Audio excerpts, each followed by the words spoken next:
दिल ने फिर याद किया। आज याद करेंगे म्यूजिक डायरेक्टर विनोद को। 36 हिंदी पंजाबी फिल्मों में काम किया, लेकिन बात बनी नहीं। बहुत अर्ली 37 साल की उम्र में हमेशा के लिए जाना पड़ा। He died at the age of 37। काम नहीं मिला, poverty, struggle. Music director Vinod का असली नाम एरिक रॉबर्ट था, मगर फिल्म इंडस्ट्री के लिए उन्हें नाम ठीक नहीं लगा, इसलिए उन्होंने विनोद नाम से ही पंजाबी और हिंदी फिल्मों में म्यूजिक दिया। विनोद का जन्म लाहौर की एक क्रिश्चियन फैमिली में 28 मई 1922 को हुआ था। एक और पंजाबी म्यूजिक डायरेक्टर सरदुल कौतरा विनोद को बचपन से जानते थे। उनके अनुसार विनोद को बचपन से ही हिंदुस्तानी शादियों में बजने वाला संगीत बड़ा अच्छा लगा करता था। वो बचपन में लाहौर के गुरुद्वारे देहरा साहब में कीर्तन को बड़े ध्यान से सुना करता था। विनोद ने संगीत सीखने के लिए लाहौर के जाने माने म्यूजिक डायरेक्टर पंडित अमरनाथ को अपना गुरु बनाया। 1947 से पहले विनोद इंडिपेंडेंटली म्यूजिक कंपोज करने लगे थे। पंडित अमरनाथ के गुजरने के बाद विनोद को 3 हिंदी और 1 पंजाबी फिल्म में म्यूजिक देने का काम मिला, मगर पार्टीशन के दंगे फसाद की वजह से ये फिल्म उस वक्त लाहौर में नहीं बन पाई।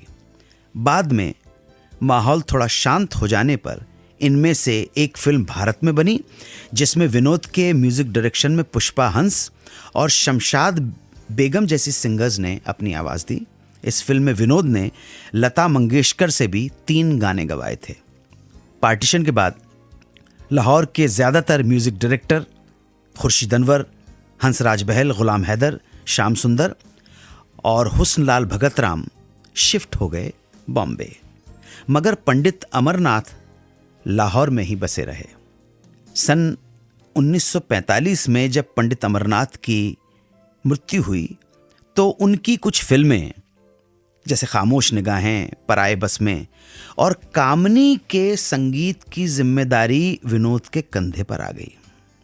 विनोद ने म्यूजिक दिया, लेकिन इनमें से कोई भी फिल्म बॉक्स ऑफिस पर चल नहीं पाई और ना ही उनका म्यूजिक चला। विनोद के दामाद केली मिस्त्री ने एक इंटरव्यू में विनोद के बारे में बताया कि विनोद ने 1948 से 1957 के बीच हर साल एवरेज 1 या 2 सफल फिल्में की, मगर इनसे मिलने वाला नाम और पैसा बॉम्बे जैसे शहर में रहने के लिए काफी नहीं था। इस पीरियड के दौरान उनकी बेस्ट नोन फिल्में जो रहीं वो थीं 1949 की फिल्म जिसका टाइटल था एक थी लड़की, 1950 की अनमोल रत्न और वफा, 1951 की सब्ज़बाग, 1953 की आग का दरिया, 1954 की लाडला और 1956 की मक्खी चूस। लाहौर के फिल्म प्रोड्यूसर R.K. शौरी जब बॉम्बे शिफ्ट हुए तो वो अपने साथ विनोद और गीतकार अजीज़ कश्मीरी को भी साथ लेकर आ गए। बॉम्बे आकर विनोद ने फिल्मिस्तान में बतौर संगीतकार नौकरी शुरू की, मगर वो नौकरी में ज़्यादा दिन टिक नहीं पाए। इधर 1951 के बाद पंजाबी फिल्में भी संगीतकार अनिल विश्वास और सरदुल कौतरा के क्रेडिट में चली गईं।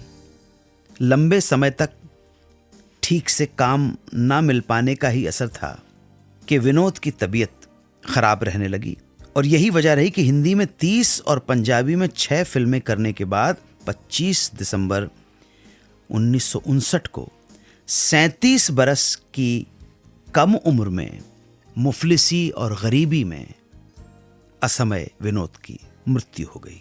सन 1949 में उनकी फिल्म आई थी एक थी लड़की। ब्रेक के बाद शम्मी कपूर और राइटर सचिन भौमिक की लंदन में हुई एक मुलाकात का किस्सा सुनाऊंगा, जहां शम्मी कपूर ने उन्हें एक छोटे से होटल से बुलाकर एक बड़े से होटल में रखवाया, घूमने फिरने के लिए गाड़ी के साथ साथ अपने बचे डॉलर्स और पाउंड स्टर्लिंग्स भी दे दिए। शम्मी के इन एहसानों का बदला सचिन भौमिक ने कैसे चुकाया, ये सब बस थोड़ी देर में। आप सुनते रहे सुहाना सफर विद अनु कपूर, सिर्फ 92.7 बिग एफएम पर।